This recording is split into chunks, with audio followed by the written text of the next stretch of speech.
Mark, good morning. Thank you so much for taking the time out of your busy route planning, network launching, aircraft life over there at Air Canada.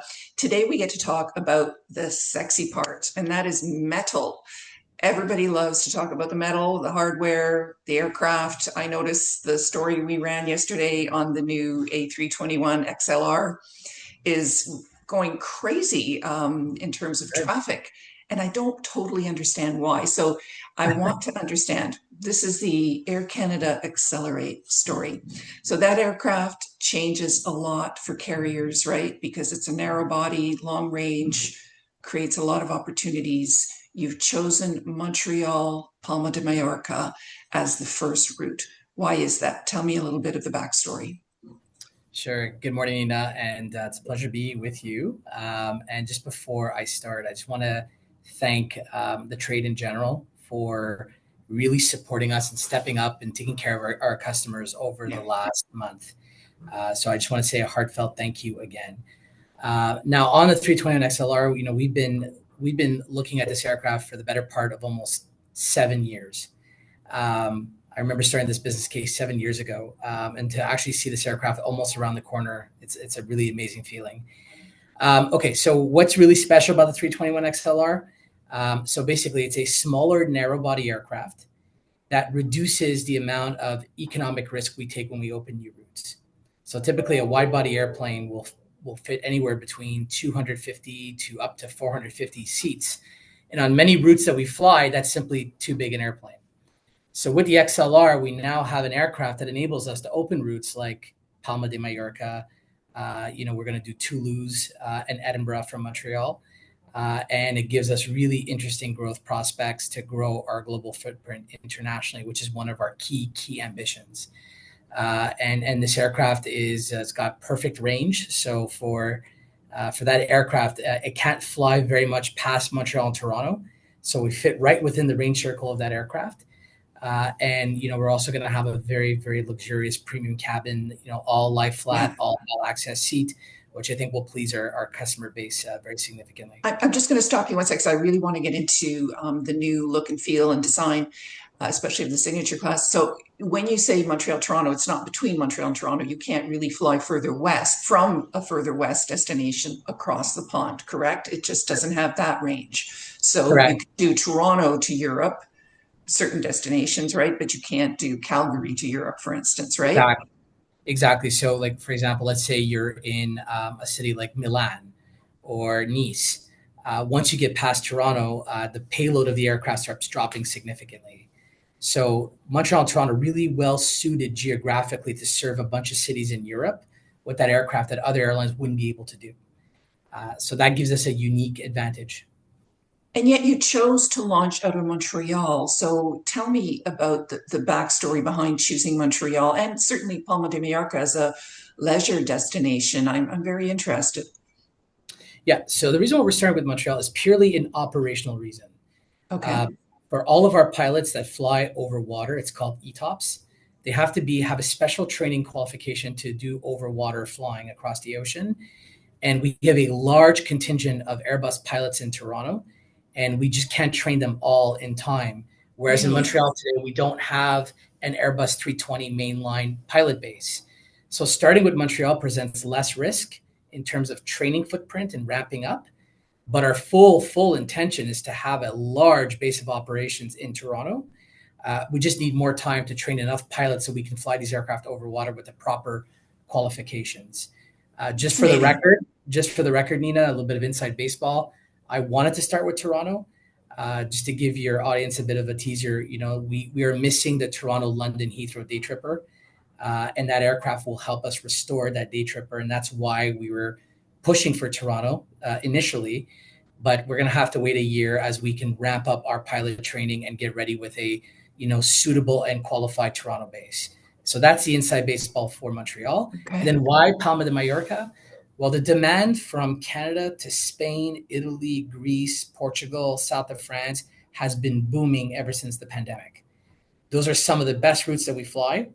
And it's also the routes where we get the greatest volume of what we call Sixth Freedom customers that are transiting via Canada to go to these destinations.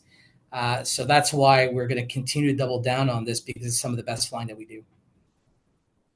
Love it. So interesting. Okay, now the schedule that you've just put out this morning, there's a general summer schedule and there's also the Toronto hub schedule. How much of that is leveraging the new aircraft? Well, it's not really leveraging the 321 XLR right Okay, now because we only are going to be flying Palma. But what's going to happen is routes like Toulouse to Montreal, we will take the wide body off that route, replace it with an XLR, and redeploy that wide body to another destination. That's why today we are announcing Toronto to Budapest, Toronto to Shanghai, I Montreal see. Montreal to Catania, Sicily, the first time we ever fly to Sicily, the only and first time ever flight between Canada and Sicily. And we're going to be resuming Vancouver to Bangkok. So part of it is wide body deliveries, and part of it is us having the XLR release wide bodies from current routes that we fly today. I love this stuff. So interesting. And you're launching Toronto Shanghai nonstop, which is also Yes, really an interesting choice. absolutely. So look, after the pandemic, we lost our ability to fly over Russian airspace because of the Russia-Ukraine conflict.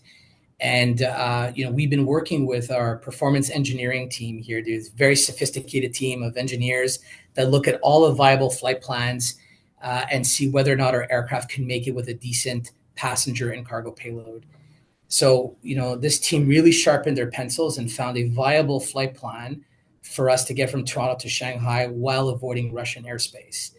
That was a better part of almost a year effort. And now we can say confidently we can resume that route with no risk. And as you know, Toronto to Asia is a massive, massive market. And we're not back to pre pandemic levels. And now we get to restore Toronto to China nonstop flying, which has been missing in our network since February 2020. So, of Right. all the new routes that we're starting today, that's the one I'm the most excited about. Interesting. Right. So let's talk about the deployment of the new design, which there's a quote from Mark Nasser saying that it will add warmth to the experience on board. So it's going to be lounges, the signature class, the look, the feel, etc.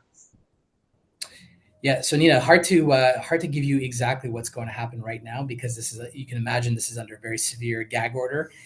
But however, I'm happy to say that sometime between now and the end of the year, there's going to be a big product reveal on the new standard for lounges, onboard seating, our product in general, which I think will once again be a lot of oohs and ahs. But until then, not much I can say to that effect. But there will be a brand new product standard. And offering lie flat seats on a narrow body is unusual. We don't tend to think of a narrow body as offering that type of comfort. Do you see that shifting a little bit the mix of passengers that you attract?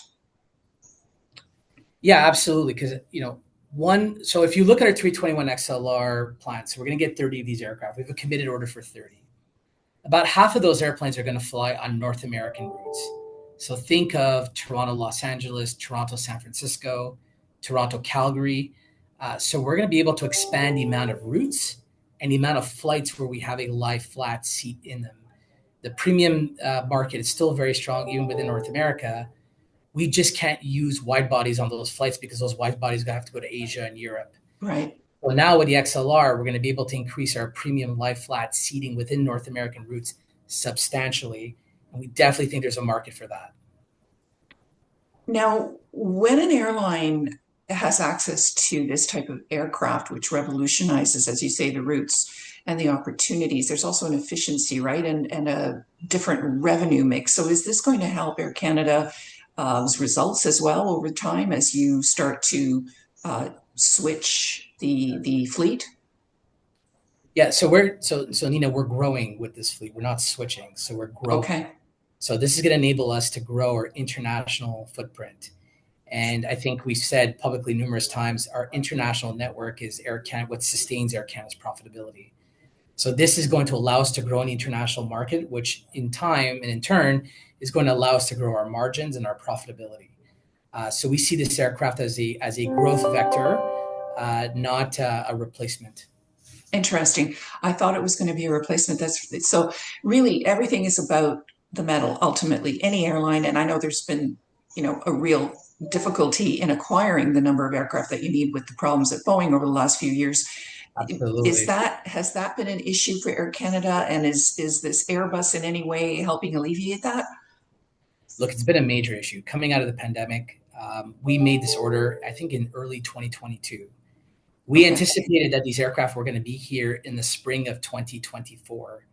It's almost 20 months late. right. And in the interim, we've had to lease a bunch of interim aircraft that are not at our product standard, which obviously has raised a lot of concerns from our customer base and our employee base. But now with these aircraft, we'll be able to clean up our product standard completely and have a consistent fleet. Also we've been a little bit shy in our growth prospects because we just haven't had the airplanes. So when you talk about routes, to Asia or Europe, we're still behind 2019 levels because we've been missing these airplanes. Now that we got them in our Interesting. fleet, we're going to be able to grow substantially. It's interesting to watch the two main carriers in Canada. WestJet has moved into Boeing in a very, very large way. You're moving into an Airbus and also Boeing, obviously, because it's your bread and butter, I would imagine. But slightly different strategies, I would think, in terms of how the aircraft defines the routes that you can fly. Yeah, I mean, when it comes to narrow body aircraft with range and light flat seating capability, there's only one manufacturer that excels in that segment, and that's Airbus. Mm-hmm. Boeing 737 does not have a competitive product to the Airbus A321 XLR. You can't really compare WestJet to us, Boeing versus Airbus, because this is a product that Boeing simply doesn't have in their arsenal of products. Interesting. Before I let you go, I quickly scanned the announcements for next summer, and I didn't see any sort of pickup on cross-border uh, traffic, or travel, I should say, or routes. So you're not going back to pre-tariff, I guess, at times in terms of your flying to the US. So we have a couple new routes to the US that we're planning to announce in a couple of weeks. But that being said, we still anticipate that for at least the next 10 to 12 months, our capacity to the US will be down versus where we How were much how much was it pulled overall over the last 2 years? roughly about 10%. 10%. We're going to stay there until we have evidence that there's a reason to restore some of that capacity. We're assuming the current situation will persist. But like I said in some of the investor calls that I've done, we have a lot of flexibility to move capacity around if market conditions change. Um, yeah. It's interesting. You talk about just a 10% reduction in the capacity, whereas the travel and cross-border traffic is at, I don't know, the reduction, we read numbers, that are close to sort of 40%. But of course, a lot of that is drive traffic. So ultimately, people are still obviously flying to the States because 10% isn't, I mean, it's a lot when it comes to your overall planning, but it doesn't seem to be a reflection of a huge downturn. Yeah. So it's important to note, like we have three customer segments that fly on the Canada US sector. We have Canadians that travel to the US, we have Americans that travel to Canada, and then we have international and American customers that transit via our hubs to fly internationally. On segment number one, Canadians going down to the US, no doubt, you've seen a reduction in the demand, but it's nowhere near as catastrophic as some of the media headlines. Okay, so I just want to Right. caution you on that. Now, for Americans coming up to Canada, there's been no change in that demographic at all. It's been relatively stable. And then the amount of international travelers transiting via Canada to fly abroad has been growing substantially. And we want to double down on that because Canada has amazing geography when it comes to international flight routings. And that's an underutilized asset for Air Canada.